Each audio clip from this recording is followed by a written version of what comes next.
രാമ രാമ രാമ രാമ രാമ രാമ പാഹി മാം. രാമപാദം ചേരണേ മുകുന്ദ രാമ പാഹി മാം. വന്നൊരു ഗുഹനോടന്ന് നന്ദിപൂർവമായുടൻ സന്നമായി നദി കടന്ന രാമ രാമ പാഹി മാം. പൂർത്തിയായി ഭരദ്വജന്റെ ആശ്രമാമകം പുകുന്ത് പ്രീതിയോടനുഗ്രഹിച്ച രാമ രാമ പാഹി മാം. മാമുനീന്ദ്രനായിടുന്ന വാൽമീകിയെയും മുതാ ക്ഷേമമോടനുഗ്രഹിച്ച രാമ രാമ പാഹി മാം. ചിത്രകൂടമാക്രമിച്ചു പർണശാലയും ചമച്ചു ശുദ്ധഭഗ്നിയോടുമങ്ങിരുന്ന രാമ പാഹി മാം. ഭരതഭാഷിതം ശ്രവിച്ചു പിതൃകർമ്മ തർപ്പണങ്ങൾ ഭക്തിയായി കഴിച്ച വീടെ രാമ രാമ പാഹി മാം. പാതുകം ഭരതനങ്ങു പൂജ ചെയ്തു കൊള്ളുവാൻ പ്രീതിയായി കൊടുത്തയച്ച രാമ രാമ പാഹി മാം. അത്രിതാപസാശ്രമേ ഗമിച്ചു നിങ്ങൾ മൂവരും രാത്രിയും കഴിഞ്ഞ വീടെ അന്യനാളുഷസതിൽ യാത്രയായ നേരമത്രേ പദ്ധതിക്കെതിർത്തൊരു വീരനാം വിരാധനെ വധിച്ച രാമ പാഹി മാം. രാമ രാമ രാമ രാമ രാമ രാമ രാമ രാമ രാമപാദം ചേരണേ മുകുന്ദ രാമ പാഹി മാം. ഇന്ന് നമുക്ക് രാമായണം 9-ാം ഭാഗത്തെ വ്യാഖ്യാനം കേൾക്കാം. കഴിഞ്ഞ ദിവസം നമ്മൾ ഭരതൻ്റെ വനയാത്രയുടെ ആരംഭമായിരുന്നു. ഗുഹനെ കാണുന്ന ഭാഗമായിരുന്നു നമ്മൾ പറഞ്ഞു നിർത്തിയിരുന്നത്.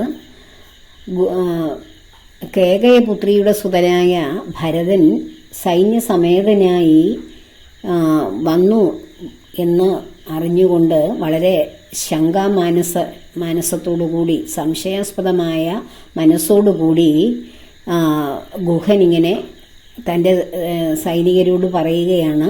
ബാണചാപാദികളും അതായത് അമ്പും വില്ലുമൊക്കെ എടുത്ത് ആയുധങ്ങളുമൊക്കെ കൈക്കൊണ്ട് തോണികളൊക്കെ ബന്ധിച്ച് സന്നദ്ധരായി തന്നെ നിൽക്കുക. ഞാൻ പോയി ഒന്ന് കണ്ടതിന് ശേഷം തിരിച്ചു വരാം. അവിടെ അടുത്ത് ചെല്ലുമ്പോൾ അറിയാൻ കഴിയുമല്ലോ അവർ എന്തിനാണ് വന്നത്. ശ്രീരാമചന്ദ്രനെ ഉപദ്രവിക്കാൻ വന്നവരാണോ അതോ സ്നേഹത്തോടുകൂടി വന്നതാണോ എന്ന് ഞാൻ പോയി നോക്കിയിട്ട് വരാം എന്ന് പറഞ്ഞ് ഗുഹൻ അവരെ കാണാനായിട്ട് പോവുകയാണ്. ശുദ്ധരാണെങ്കിൽ, അവർ മനഃശുദ്ധിയോടുകൂടിയുള്ള വന്നവരാണെങ്കിൽ അവരെ മറുകരയിൽ എത്തിക്കണം. ഇല്ലെങ്കിൽ അവർക്ക് അവരെ മറുകര എത്തിക്കാൻ ഗംഗ കടത്താൻ പാടില്ല എന്നൊക്കെ വിചാരിച്ച് ഭരതൻ്റെയും സന്നാഹങ്ങളുടെ അരികിലേക്ക് ചെന്നപ്പോൾ ഭരതനെ ദൂരെ വെച്ച് തന്നെ കാണുമ്പോൾ, അതായത് ധാരാളം ഫലങ്ങളും ഒത്തിരി സമ്മാനങ്ങളും ഒക്കെ ആയിട്ടാണ് കാണാൻ ചെന്നത് തന്നെ. ശ്രീരാമചന്ദ്രൻ്റെയും അയോധ്യയുടെയൊക്കെ ഒരു കൂട്ടുകാരനാണ് ഈ ശൃംഗിവേരാപുരം എന്ന് പറയുന്ന രാജ്യത്തെ രാജാവായ മുക്കുവ രാജാവായ ഗുഹൻ. അപ്പോൾ ശ്രീരാമചന്ദ്രൻ്റെ കൂട്ടുകാരനായ ആ ഗുഹനെ കണ്ടപ്പോൾ തന്നെ ഭരതനും വളരെ കൂടുതൽ സ്നേഹം. അതുപോലെ ഒരു സന്യാസ വേഷം ധരിച്ച ആ ശ്രീരാമചന്ദ്രനെ പോലെ തന്നെ തോന്നുന്ന അതുപോലെയുള്ള രൂപസാദൃശ്യം ഉള്ള ആ ശ്രീരാമചന്ദ്രനോട് തുല്യമുള്ള ആ ഭരതനെയും ശത്രുഘ്നെയും ഒക്കെ കണ്ടപ്പോൾ രഘുവരനോട് തോന്നിയ ബഹുമാനവും സ്നേഹവും എല്ലാം മനസ്സിലാക്കിക്കൊണ്ട് ഭരതൻ്റെ പാദങ്ങളിൽ വീണ് നമസ്കരിക്കുകയാണ്. അപ്പോൾ ഭരതൻ ഗുഹനെ പിടിച്ചെഴുന്നേൽപ്പിച്ച് ഗാഠമായി ആലിംഗനം ചെയ്ത് ശ്രീരാമചന്ദ്രനെ തോണി കടത്തിയ കൂട്ടുകാരനാണല്ലോ ഇതെന്നുള്ള ആ സ്നേഹം കൊണ്ട് ഭരതൻ്റെ കണ്ണ് നിറഞ്ഞു. അതിനുശേഷം എന്നെ ഭഗവാൻ പിന്നെയും ഗുഹനോട് ചൊല്ലുകയാണ്, പറയുകയാണ്, ഭരതൻ ഉത്തമ പുരുഷനായ ആ ശ്രീരാമചന്ദ്രൻ ഭഗവാനെ ആലിംഗനം ചെയ്തില്ലേ, ഗുഹനെ ആലിംഗനം ചെയ്തുവല്ലോ.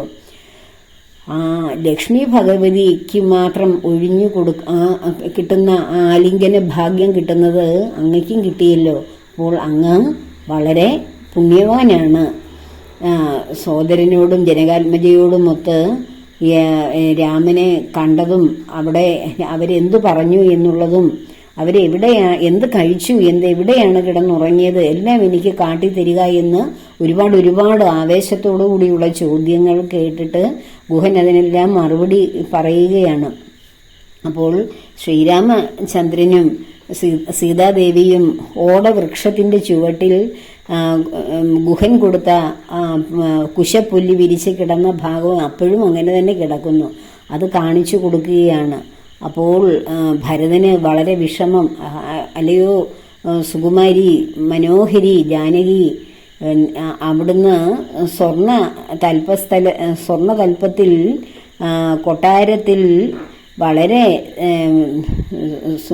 സൗന്ദര്യമുള്ള വസ്ത്രങ്ങളൊക്കെ ധരിച്ച്, ശുഭ്രവസ്ത്രങ്ങൾ ഒക്കെ ധരിച്ച് സുന്ദരമായി ജീവിക്കേണ്ട അവിടുന്ന് ഈ പുല്ലിൽ കിടന്നുറങ്ങേണ്ട അവസ്ഥ വന്നല്ലോ എന്നൊക്കെ ഓർത്ത് ഭരതൻ കരയുകയാണ്. അതിനൊക്കെ കാരണക്കാരി എൻ്റെ അമ്മയാണല്ലോ, അത് എനിക്ക് വേണ്ടി കൂടിയാണല്ലോ, എന്നെ രാജാവാക്കാൻ വേണ്ടിയൊക്കെ ആണല്ലോ എന്നോർത്തപ്പോൾ ഭരതന്റെ മനസ്സിൽ വലിയ പശ്ചാത്താപവും കുറ്റബോധവും ഒക്കെ ഉണ്ടായി.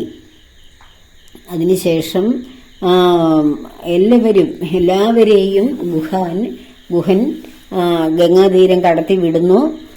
അതിനുശേഷം ഗുഹനും കൂടി പോവുകയാണ്, ശ്രീരാമചന്ദ്രനെ വീണ്ടും കാണാമല്ലോ എന്ന് കരുതി. അങ്ങനെ അവരെല്ലാവരും കൂടി ചേർന്ന് സന്ധ്യയ്ക്ക് മുമ്പ് തന്നെ ഭരദ്വാജ ആശ്രമത്തിലെത്തി.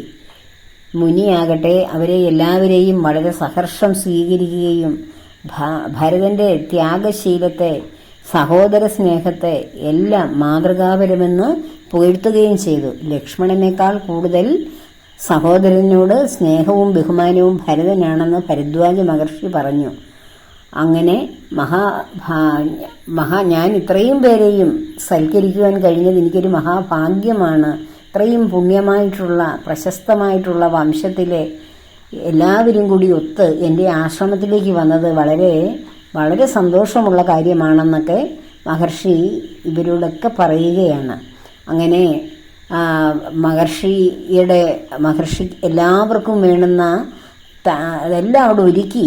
ഈ വന്ന ഒരു രാജ്യത്തു നിന്നൊന്ന് സൈനികർക്കും എല്ലാവർക്കും, പടയാളികൾക്കും ആനകൾക്കും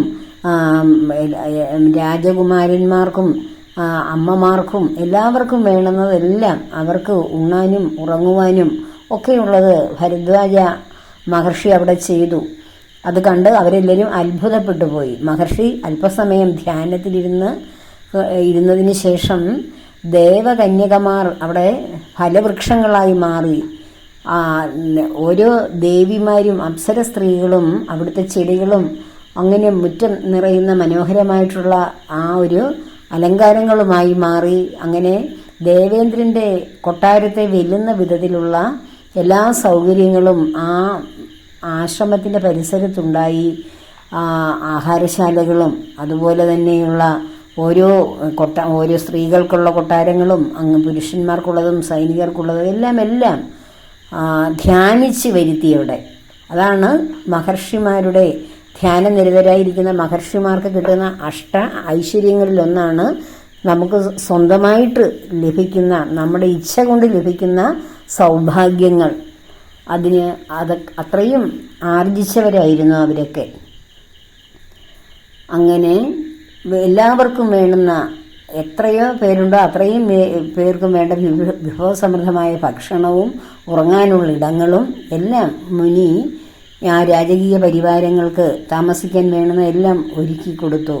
വലിയ മണിമാളികകളും വെണ്ണക്കൽ കൊട്ടാരങ്ങളും കുളങ്ങൾ, കിണറുകൾ, പൂന്തോട്ടങ്ങൾ, ബ്രാഹ്മണര്, പുരോഹിതന്മാർ, മന്ത്രിമാർ, ഉദ്യോഗസ്ഥർ തുടങ്ങിയവർക്കും പൗരപ്രധാനികൾക്കും ഗ്രാമീണവാസികൾ വന്നവർക്കും എല്ലാവർക്കും തരം പോലെ ഉപയോഗിക്കാവുന്ന വിധത്തിലുള്ള ഒരു നഗരമാണ് ഭരദ്വാജ മഹർഷി ആ വനത്തിൽ തൻ്റെ താപസ ശക്തി കൊണ്ട് സൃഷ്ടിക്കപ്പെട്ടത്. വിഭവസമൃദ്ധമായ ഭക്ഷണം പാകം ചെയ്യാൻ സാക്ഷാൽ ദേവന്മാരും വിളമ്പിക്കൊടുക്കുവാൻ സുന്ദരിമാരായ ദേവകന്യകമാരും വന്നു. അതിഥികളെ രസിപ്പിക്കുവാൻ ഗന്ധർവന്മാരുടെ പാട്ടും നർത്തകിമാരുടെ നൃത്തങ്ങളും എല്ലാം ഉണ്ടായിരുന്നു. അയോധ്യയിലെ ജനങ്ങൾക്ക് ഇതൊക്കെ കണ്ടിട്ട് വളരെ അത്ഭുതമായി. ഇത്രയും ചുരുങ്ങിയ സമയത്തിനുള്ളിൽ ഭരദ്വാജ മുനിക്ക് ഇതൊക്കെ എങ്ങനെ ചെയ്യാൻ സാധിച്ചു എന്ന്. ഇത്രയും ധനശേഷിയും മറ്റ് ആനുകൂല്യങ്ങളും ഉണ്ടായാലും ഇങ്ങനെ ഒരു വരവേൽപ്പ് സൽക്കാരവും മറ്റാർക്കും ഏത് രാജാവിനും സംഘടിപ്പിക്കുവാൻ പറ്റുകയില്ലായിരുന്നു. അത്രയും ശ്രേഷ്ഠമായിട്ടുള്ള ഒരു ദേവലോകത്തെത്തുന്ന അനുഭവമായിരുന്നു ഭരതനും സംഘത്തിനും ഭരദ്വാജാശ്രമത്തിൽ ലഭിച്ചത്. പിറ്റേ പ്രഭാതത്തിൽ മുനിയോട് യാത്ര പറഞ്ഞ് ഭരതനും സംഘവും യാത്രയായി. അവർ ചിത്രകൂട പർവ്വതത്തെ ലക്ഷ്യമാക്കി യാത്ര ചെയ്തു. അങ്ങനെ ദൂരെ നിന്നും ഈ സൈന്യ സമേതം വരുന്ന ആ ബഹളവും എല്ലാം ലക്ഷ്മണകുമാരൻ കാണുന്നുണ്ടായിരുന്നു. അദ്ദേഹം ഓടിച്ചെന്ന് രാമജ്യേഷ്ഠനോട് പറയുന്നു, നമ്മുടെ രാജ്യത്ത് നിന്ന് ഒരു വലിയ സൈന്യ സന്നാഹങ്ങളോടെ ആൾക്കാർ വരുന്നുണ്ട് എന്ന്. ഒരുപക്ഷെ നമ്മെ പരാജയപ്പെടുത്തി രാജ്യം സ്വീകരിക്കാനാണ് ആയിരിക്കാം വരവ്. എന്താണ് ആ വരവിന്റെ ഉദ്ദേശമെന്ന് അറിയുന്നില്ല ജ്യേഷ്ഠ എന്ന് പറഞ്ഞപ്പോൾ, അച്ഛനായിരിക്കും വരുന്നത്, നീ എന്തിനാണ് ആവശ്യമില്ലാത്ത കാര്യങ്ങളൊക്കെ സംസാരിക്കുന്നത് എന്ന് ചോദിച്ച് ലക്ഷ്മണനെ ശാസിക്കുകയാണ് ചെയ്തത്. അങ്ങനെ ആശ്രമ പരിസരത്ത് ഭരതനും സംഘവും എത്തുന്നു.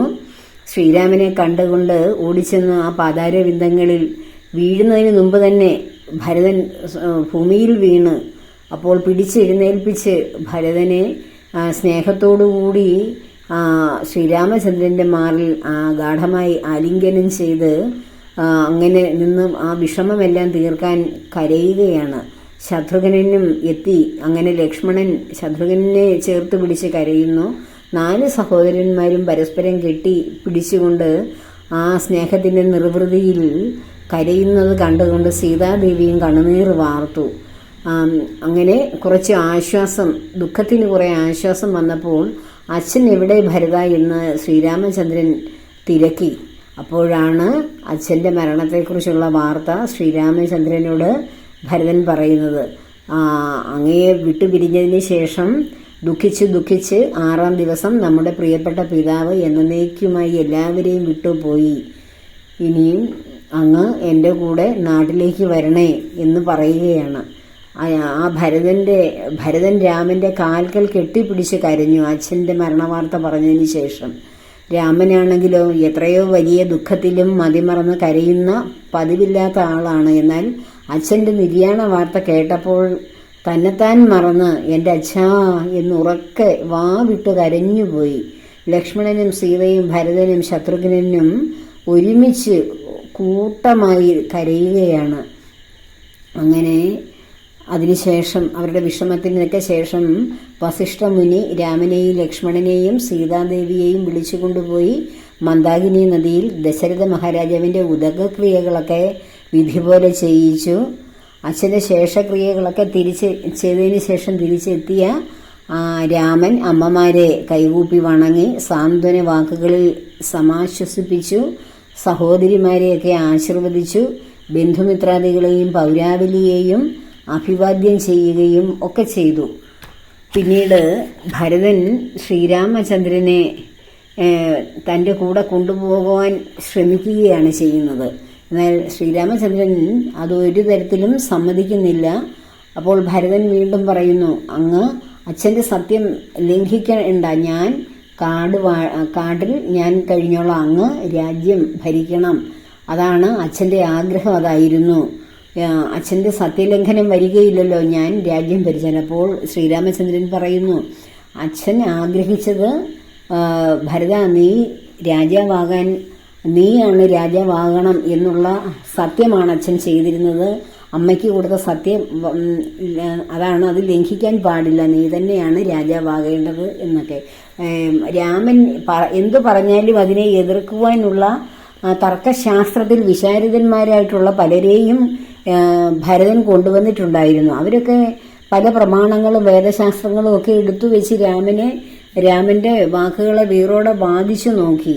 പക്ഷേ ആരെത്ര പറഞ്ഞിട്ടും അവർക്കൊന്നും രാമൻ ധർമ്മത്തോടെ സത്യത്തോടെ സംസാരിച്ചതിനെ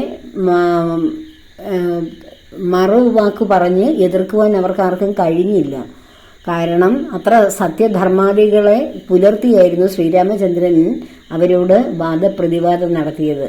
അങ്ങനെ ശ്രീരാമചന്ദ്രന്റെ ആ സത്യത്തിനും ധർമ്മത്തിനും വേണ്ടിയുള്ള ആ നിലനിൽപ്പ് മനസ്സിലാക്കി അപ്പോൾ ഭരതൻ പറയുന്നു, എങ്കിൽ അവിടുന്ന് ഞാനും ഈ ലക്ഷ്മണനെ പോലെ തന്നെ അങ്ങയോടൊപ്പം അങ്ങയെ പരിചരിച്ച് അങ്ങയുടെ പരിചാരകനായി ഞാൻ ഇവിടെ അങ്ങയോടൊപ്പം കഴിയുകയാണ്. അങ്ങ് വരുന്നില്ല എങ്കിൽ അങ്ങ് കൊട്ടാരത്തിലേക്ക് വരണ്ട, ഇവിടെ നിന്ന് തന്നെ രാജ്യം ഭരിക്കുവാൻ വേണ്ടിയിട്ടുള്ള ആ പട്ടാഭിഷേകത്തിനുള്ള എല്ലാ സംഭാരങ്ങളുമായിട്ടാണ് ഞാൻ വന്നിരിക്കുന്നത്. ഇവിടെ വെച്ച് അങ്ങയെ പട്ടാഭിഷേകം ചെയ്തിട്ട് അങ്ങയുടെ പ്രതിനിധിയായി ഞാൻ ഭരിച്ചോളാം എന്ന് പറയുമ്പോഴും അതൊരിക്കലും പാടില്ല, ഭരതൻ തന്നെ വേണം രാജ്യം ഭരിക്കേണ്ടതെന്നാണ് പറയുമ്പോഴാണ് എങ്കിൽ എനിക്കതിന് കഴിയില്ല, ഞാൻ അങ്ങയോടൊപ്പം അങ്ങയുടെ പരിചാരകനായി ഞാനിവിടെ അംഗരക്ഷകനായി ഞാനിവിടെ കഴിഞ്ഞോളാം എന്ന് പറയുമ്പോൾ അഗസ്ത്യ മഹർഷിയോട്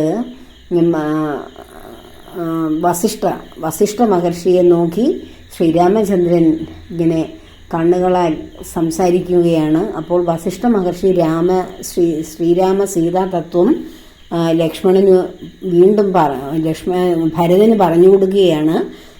ശ്രീരാമചന്ദ്രനും സീതാദേവിയും നാരായണ സ്വാമിയുടെ മൂലപ്രകൃതിയായ ലക്ഷ്മി ദേവിയുമാണ്. ഇവരുടെ ജന്മ ഉദ്ദേശം തന്നെ ബ്രഹ്മദേവന്റെയും ഭൂമിദേവിയുടെയും അഭ്യർത്ഥന പ്രകാരം ഭൂഭാരം തീർത്ത് രാവണാദികളെ നിഗ്രഹിച്ച് ഭൂമിക്ക് സമാധാനം കൊടുക്കാൻ വേണ്ടിയാണ് അവർ ജനിച്ചിരിക്കുന്നത് തന്നെ. അവർ രാജകൊട്ടാരത്തിൽ ജീവിക്കുകയാണെങ്കിൽ ഇതൊന്നും അവരുടെ കർമ്മത്തിൽ പെടുകയില്ല. അതുകൊണ്ട് അത് മനസ്സിലാക്കി ഭരതൻ സമാധാനമായി തിരികെ പോയി രാജ്യം ഭരിക്കണം എന്നൊക്കെ വസിഷ്ഠ മഹർഷി ഭരതൻ ഉപദേശിച്ചു കൊടുക്കുന്നു. അങ്ങനെ ഭരതൻ അപ്പോൾ ശ്രീരാമചന്ദ്രന്റെ പാദുകം വാങ്ങി രത്നങ്ങൾ പതിച്ച മുത്തുകൾ പതിച്ച ശ്രേഷ്ഠമായ പാദുകമാണ്. അത് വാങ്ങി തൻ്റെ ശിരസിൽ വെച്ചിട്ട് രാമന് ചുറ്റും 3 പ്രാവശ്യം പ്രദക്ഷിണം വെച്ച് സാഷ്ടാംഗം വണങ്ങി യാത്രയാവുകയാണ് ചെയ്യുന്നത്. ആ പാദുകത്തിന് പിന്നിലും ഒരു കഥയുണ്ട്, ഒരു സംഭവമുണ്ട്. ശ്രീരാമചന്ദ്രനും ത്രയംബകം വില്ലൊടിച്ച് സീതാദേവിയെ വേട്ടതിന് ശേഷം അയോധ്യയിലേക്ക് ആ വിവാഹ ഘോഷയാത്ര വരുമ്പോൾ അവിടെ ആ പൗരാവലികളൊക്കെ എല്ലാവർക്കും ശ്രീരാമചന്ദ്രനെ വളരെ സ്നേഹവും ബഹുമാനവും വളരെ വാത്സല്യവുമായിരുന്നു. അപ്പോൾ ഓരോരുത്തരും നാട്ടിലുള്ള ഓരോരുത്തരും രാമചന്ദ്രൻ ഓരോ സമ്മാനങ്ങൾ, വളരെ വിലപിടിപ്പുള്ള സമ്മാനങ്ങളും ഓരോരുത്തരുടെയും മനസ്സിനിണങ്ങി അവരുടെ ശക്തിക്കൊത്ത സമ്മാനങ്ങളായിട്ടാണ് എതിരേൽക്കാൻ നിന്നത്. അതിൽ ഒരു നിർധനായ ഒരു മനുഷ്യൻ, ഒരു ചെരുപ്പുകുത്തി,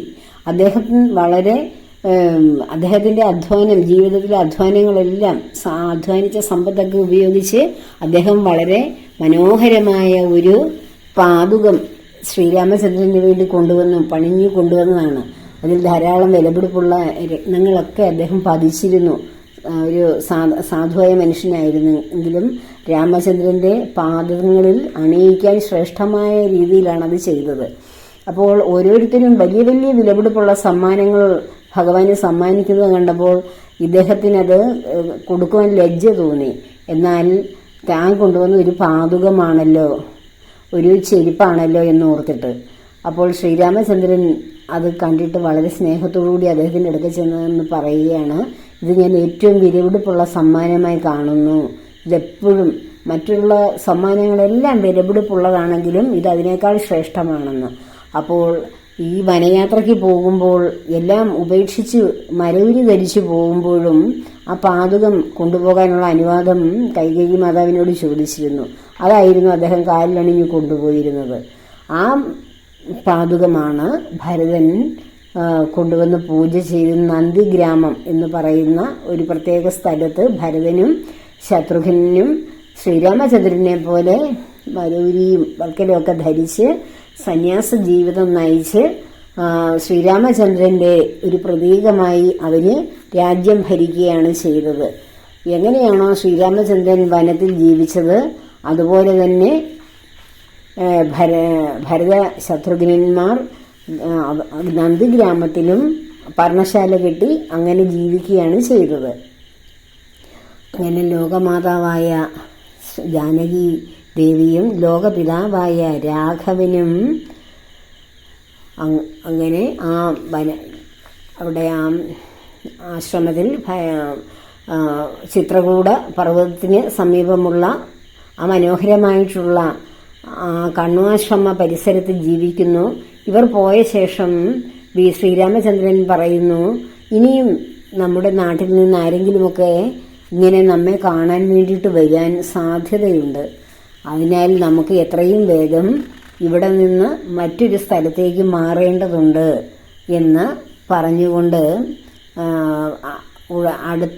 തൊട്ടടുത്ത ദിവസം തന്നെ അന്ന് വീണ്ടും നടക്കുകയാണ് അവർ. അങ്ങനെ അത്രി മഹർഷിയുടെ ആശ്രമത്തിലേക്കാണ് അവർ ചെല്ലുന്നത്. അവിടെ ചെന്ന് രഘുനാഥനും കുമാരനുമൊക്കെ വളരെ അത്രി മഹർഷിയെ വളരെ നമസ്കരിച്ചു. അപ്പോൾ അദ്ദേഹം അത്രി മഹർഷിയാകട്ടെ ശ്രീരാമചന്ദ്രനെ കാണുവാൻ വേണ്ടി കാത്തിരിക്കുകയായിരുന്നു. മഹർഷിയുടെ ഭാര്യയായ അനസൂയ, അത് വൃദ്ധ താപസിമാരിൽ വെച്ച് ഏറ്റവും ശ്രേഷ്ഠയും ഉത്തമയുമായ ആ അനസൂയയെ ചെന്ന് കണ്ട് അനുഗ്രഹം വാങ്ങൂ എന്ന് പറഞ്ഞ് പർണശാലയുടെ അകത്തേക്ക് ശ്രീരാമചന്ദ്രൻ വിടുകയാണ് ജാനകി ദേവിയെ. അങ്ങനെ അനസൂയ ദേവിയുടെ പാദങ്ങളൊക്കെ വണങ്ങി, മകളെ വരൂ എന്ന് പറഞ്ഞ് ജന്മസാഫല്യം നിന്നെ കണ്ടതില്ലെന്ന് പറഞ്ഞ് സീതാദേവിയെ ചേർത്ത് പിടിച്ച് ആലിംഗനം ചെയ്തു. അങ്ങനെ ആ മുനിപത്നിയും ഒരുപാട് സമ്മാനങ്ങളൊക്കെ സീതാദേവിക്ക് കൊടുത്ത് വിശ്വകർമാവ് നിർമ്മിച്ച വളരെ വിമോഹനമായിട്ടുള്ള ഒരു പട്ടു ചേലയും കുണ്ടലവും അംഗരാഗങ്ങളും എല്ലാം നൽകിയിട്ട് വളരെ പാതിവൃത്യ ശുദ്ധിയോടുകൂടി രാഘവന്റെ കൂടെ അനേക കാലം സന്തോഷമായി ജീവിക്കൂ. നിനക്കൊരിക്കലും ഈ വനയാത്രയിൽ വനജീവിതത്തിൽ ഒരിക്കലും നിന്റെ കാന്തി ഒരിക്കലും ഭംഗി കുറയുകയില്ല. എപ്പോഴും നിന്റെ വല്ലഭൻ നിന്നോട് വളരെ ശാന്തനായിരിക്കും. അതിന് ഞാൻ അനുഗ്രഹിക്കുന്നു. അങ്ങനെ വളരെ സന്തോഷമായി ജീവിക്കൂ എന്ന് പറഞ്ഞ് അനുഗ്രഹിക്കുകയാണ്. അങ്ങനെ 3 പേരെയും ഇഷ്ടമുള്ള ആഹാരമൊക്കെ ഭുജിപ്പിച്ചിട്ട് ആ തപോധനനും ഭാര്യയും ശ്രീരാമചന്ദ്രനോട്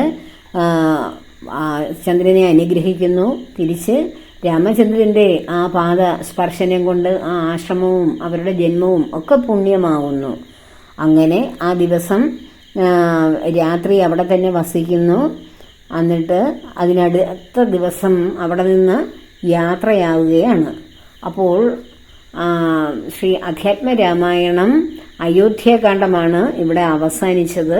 ഇനി നമുക്ക് ആരണ്യകാന്ഡത്തിലേക്കാണ് പ്രവേശിക്കുന്നത്.